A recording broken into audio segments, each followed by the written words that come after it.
Buhari has affirmed the suspension of Mr. Ibrahim Magu as the acting chairman of the Economic and Financial Crimes Commission, the EFCC. Magu's suspension by the president, which takes immediate effect, was announced on Friday in a statement from the Office of the Attorney General of the Federation and Minister of Justice, Abubakar Malami San.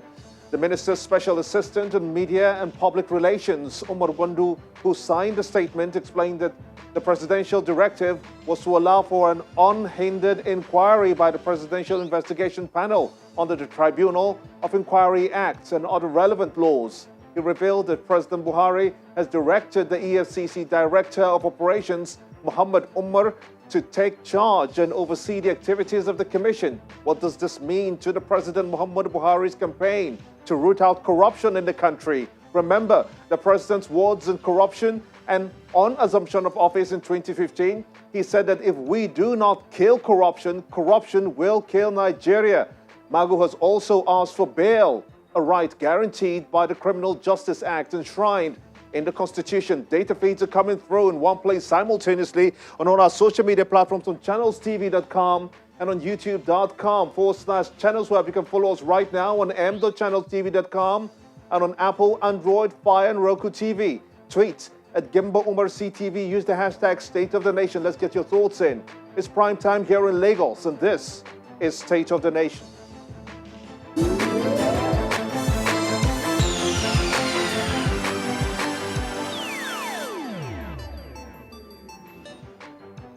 Welcome everyone in Nigeria and the rest of the world. I am Gimba Umar and this is State of the Nation. The former acting chairman of the Economic and Financial Crimes Commission, the EFCC, Ibrahim Magu, has asked for bail in the latest development following his investigation by the Presidential Panel of Inquiry.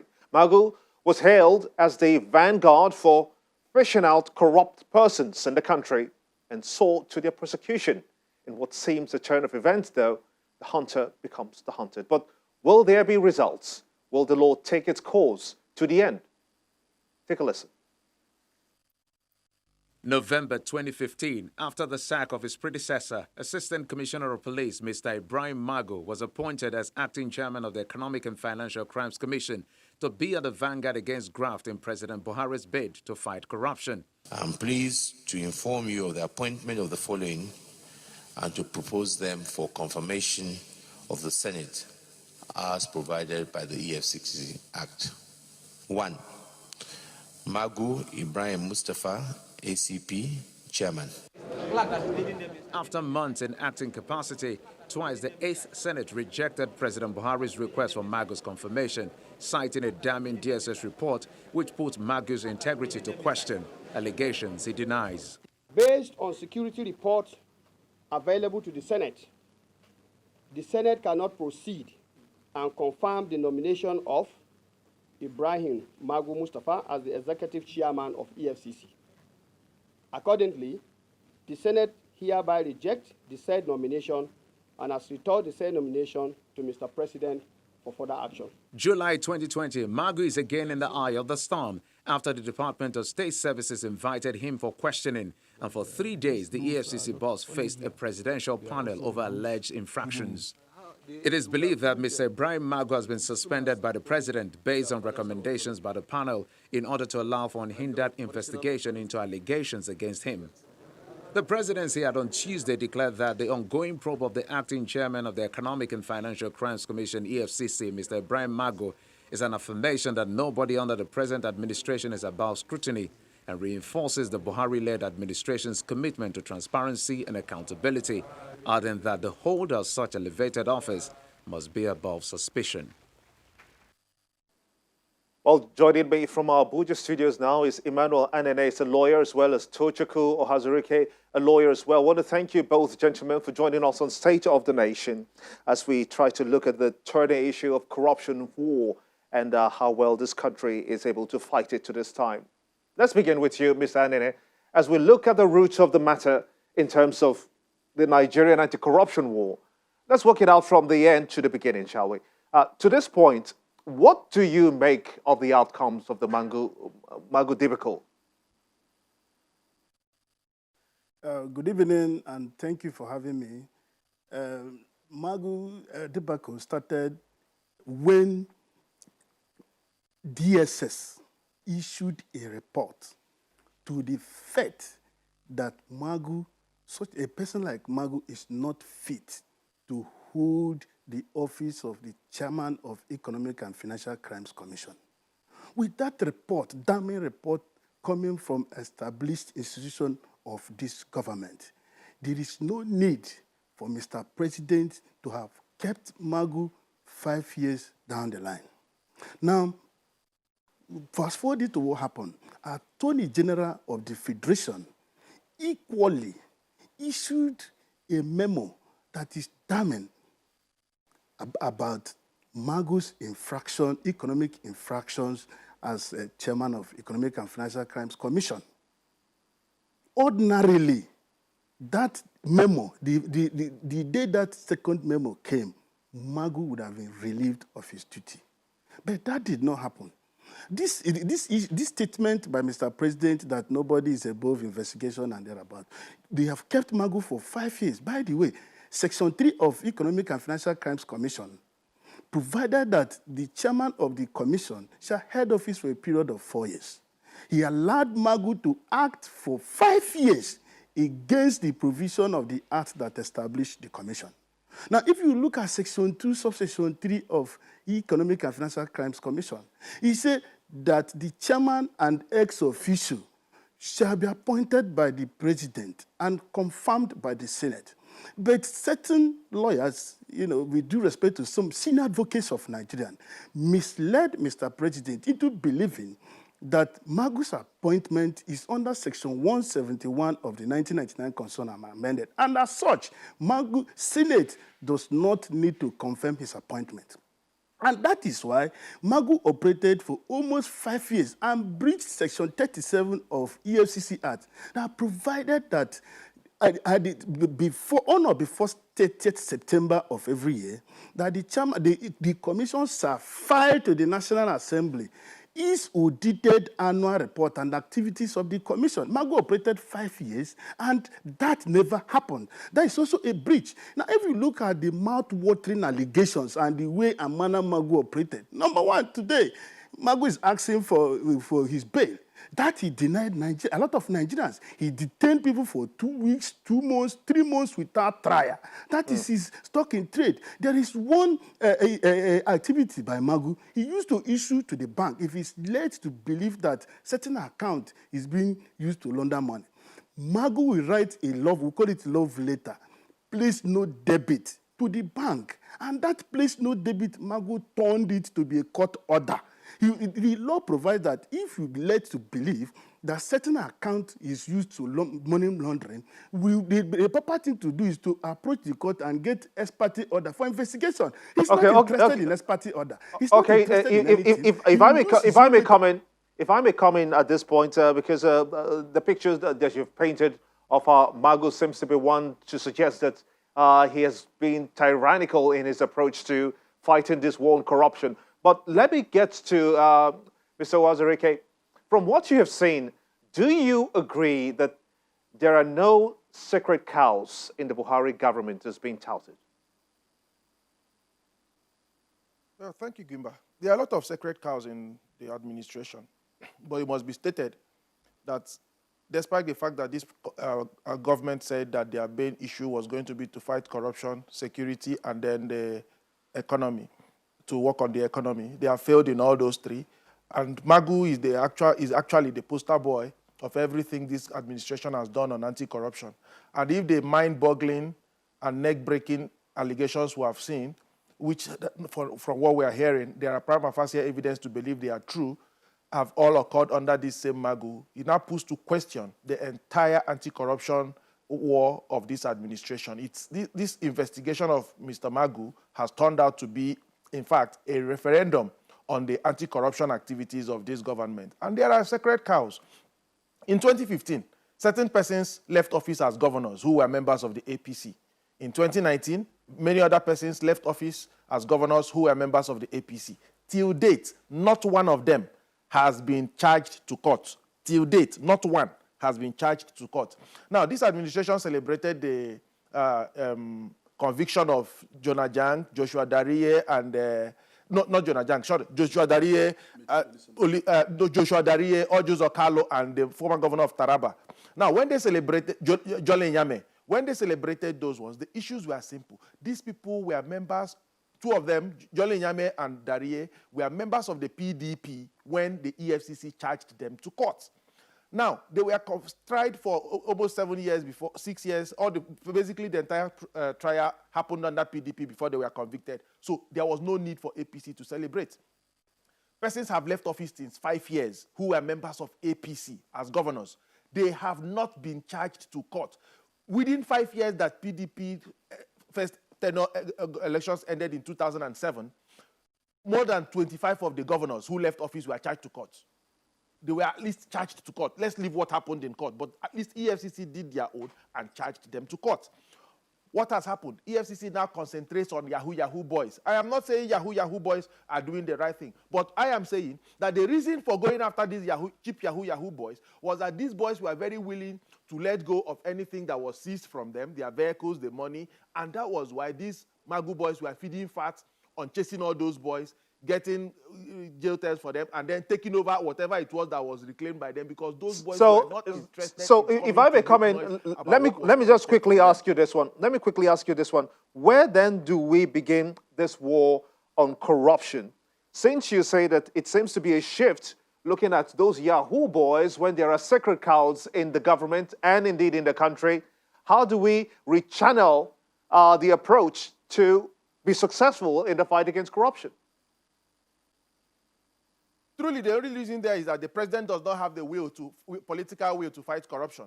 Because if indeed he does have that will, there are a lot of his very close friends today who were, in quote, the people called the big criminals by his party, APC, when they were in the PDP. But they are the president's closest friends today, and they are taking the juiciest of positions today in his administration. And they are so if the president could give those people soft landing, appoint them in his cabinet, give them juicy responsibilities in his government, where there are still allegations, even so up till now, there are still allegations of corruption against them even in their present offices, it means that the president does not have the willpower to fight corruption. It's as simple as that. Once you are in APC, like the former national chairman said, your sins are forgiven. And that is not how to fight corruption. And I have said it to you, Gimba, on this program, that what Magu was doing was recovery. Recovery is not fighting corruption. Look at the recent audited Auditor General's report that has just been made public. You can imagine the humongous corruption in that place. That is what EFCC should have been relying on. Money within government, which is for development, are being left for people to pack them and cut them away in their private pockets, and nobody says anything. And nobody says anything. And the president must develop. So the only way to fight corruption is for the president to develop the will to say, you are corrupt. Or I have allegations against you. You will not be in my cabinet. But okay. Allegations against this is your verdict. You say that this government is not fighting corruption. What it is doing is fighting individuals, if we get that right. But we're going to go on a short break now. When we return, we'll look deeper into the issues of corruption, the root causes. Join us again.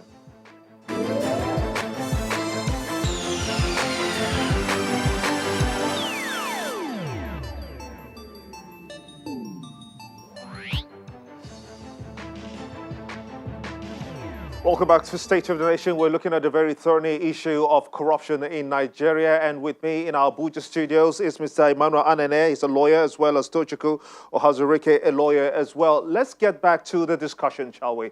Mr. Anene, in order to allow for unhindered inquiry by the Presidential Investigation Panel.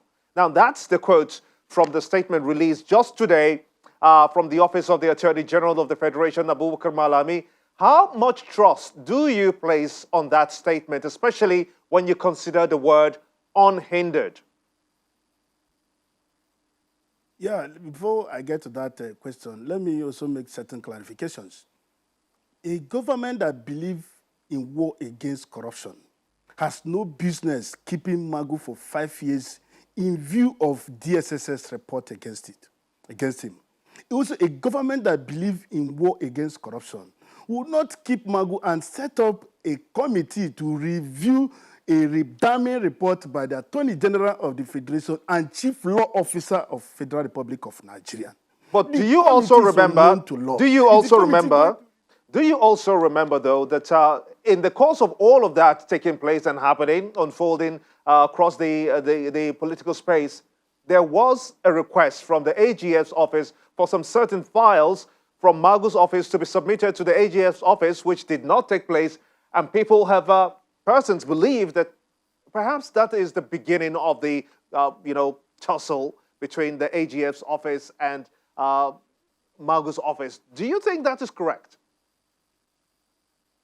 if you look at section 174 of 1999 Constitution as amended, Attorney General has power to initiate, take over, and continue. Initiate means if he has evidence or certain allegation hanging around certain persons, he can on his own ignite prosecution against such person. He can also take over a matter that is going on already. All these prosecutions going on by undertaken by EFCC, Attorney General of the Federation has the constitutional right to also take over and continue with the prosecution. And thirdly, Attorney General also has the constitutional right to enter nulli prosecute, which means I'm not prosecuting again. So Attorney General calling for files from Magu is in line and in tandem with his constitutional mandate to take over and continue or to stop certain prosecution if he's of the opinion that the prosecution is not going on well. But having said that, like I said before, a government that is interested in fighting corruption shall not keep Magu for 5 years. Also, the allegation, there is no need to set up this committee. That is why so many people are shouting politics and economy and all those stuff. Attorney General is also of the view, is already of the view that Magu committed infractions. So what is holding Attorney General from filing charges in court? That is his mandate. Is the Attorney General going to receive order from the committee? At best, this committee is going to make recommendations at the end of the day. If you look at the way Amana Magu operated in EFCC, he disobeyed court order, he intimidated judges, he harassed lawyers, he seized certain lawyers' certificates. That is unconstitutional. That is illegal. Now today is at the receiving end of justice. So but in this as a case lawyer, now, as a constitutional lawyer, and my apologies. In this case now, what then will be your view, having given those submissions you just gave? What then will be your view on unhindered inquiry by this same panel that you talk about? They say that they want to commit these investigations unhindered. Do you think that's possible? see, Nigerians are just wasting their time unnecessarily. More motion without movement. The Magu was in office when DSSS investigated him. And Magu did not hinder any access to any file. Magu did not hinder any access to any information. Magu is in the office when Attorney General also had his information. So is it this committee? There is nothing like that. They don't want to do anything. It's just razzmatazz. They are just trying to deceive Nigerians. If they are interested in dealing with this Magu issue, they have enough information. They have enough evidence. And that is what we're talking about as a human rights lawyer. You cannot continue to keep Magu and begin to fish for evidence. There is evidence already.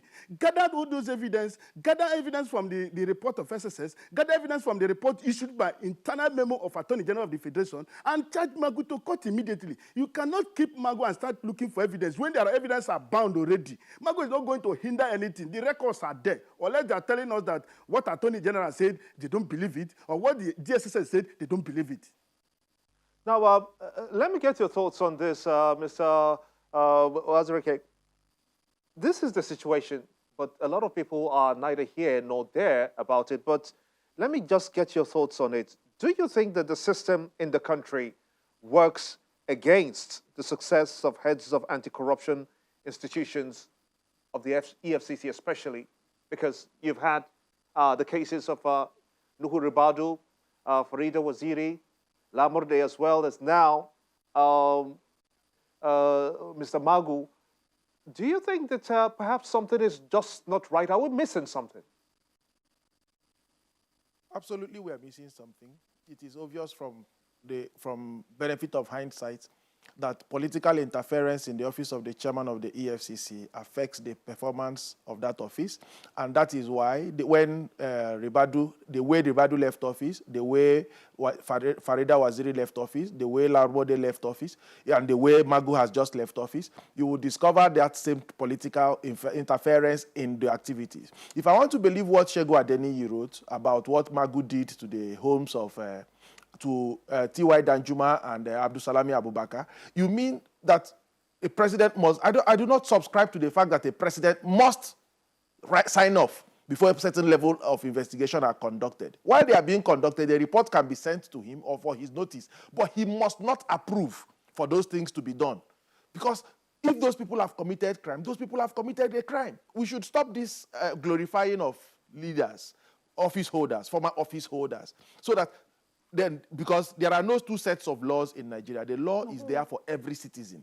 But in practice, we have laws for the common Nigerian, and we have laws for the office holder and the former office holders. So to that extent, the political will to fight corruption has been lacking, and that is why there is political interference. Where there is political will, a president says to the EFCC chairman, you have been appointed, go and do your job. The job of the EFCC chairman is to step on toes, big, big toes. So it should not be news that a dog barked. It should be news that a goat barked. It should not be news that the EFCC chairman arrested a big thief. It should be news that the EFCC chairman is not going against big thieves. And that is what we saw in this present in the present commission that just ended with the suspension. Mr. Hazuruke, you say that there are big thieves. If we pull back to the issue of Abdurrashid Maina, how would you categorize or classify that case that has remained unsolved? As a matter of fact, it's unconclusive up to this point. Do you think that a further probe into that particular scenario will expose even more bad eggs, in quote, if you will? Will it expose more bad eggs such that the civil service itself may be found to have compromised a lot of ground? Whatever it is about this particular incident of Rashid Maina starts and ends in the office of Mr. President. If you remember when that thing broke, when Premium Times broke that news, the president ordered the head of service then that before the close of work, that a full report should be on his table. Since the day the president demanded that report, and that report landed on his table, for how many years now? 2, 3 years? That report is 3 years. That report is still on the president's table. It has gathered so much dust.